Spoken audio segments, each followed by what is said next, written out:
Welcome back, everyone. Earlier this week, Republican Mark Sanford ended his 2020 presidential run, citing in part the impeachment process. Now, you've been a congressman, you've been a governor, you've been congressman again, right, and you've been called a lot of other things we won't get into exactly here. right. But until today, I've never heard you called a quitter. Why did you drop out of the race? Because I'm a realist. And it was a totally preposterous proposal. And that was, by running, could you get interjected into this debate some measure of conversation on the debt and deficit and government spending? Because the thing that's not being talked about in this presidential race, on the Democratic side or the Republican side, is how do we pay for all this stuff? That's not part of the conversation. And so the guys that have suggested this to me, their point was, Mark, if it's some additional number of months at the end of 25 years of being involved in the political process, it would be worth it. And it was, but the one thing they didn't foresee, and I didn't foresee, was something that's only come up twice in the history of our country, and that's an impeachment. Yeah, but you can't tell me that you looked at this president and said impeachment is never going to be an issue. Well, what I know is that words matter. And Nancy Pelosi, who I've worked with and beside for 12 years of my life in the U.S. Congress, had laid out definitively, we are not going the impeachment route. That's what she said as Speaker of the House.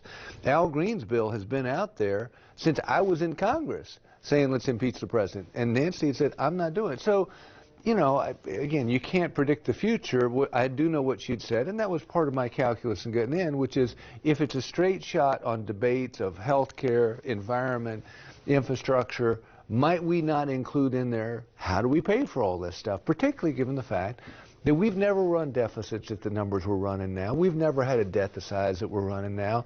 The interest ticker is running, and it's going to impact everybody's life here in the low country across South Carolina. So this could go down in history as another Mark Sanford stunt. When you came in with the pigs in the State House, pork and barrel, and now you ran for president, and you didn't really have any intentions of winning that. I said up front, I can't win. I'm not going to become president. I knew that. But again, could you get it injected into the political bloodstream? That was the big question. That was the bet. And once I saw that bet is not going to work out, I wasn't going to waste other people's time or mine. I wouldn't call that a stunt, though.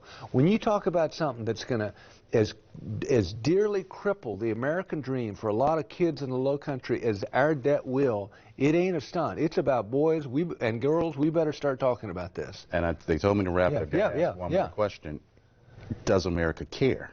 You've had our attention with your run. We talked about it for a little bit. Yeah. Do Americans really care about the national debt? No, we're sleepwalking our way into the most predictable financial crisis in the history of man.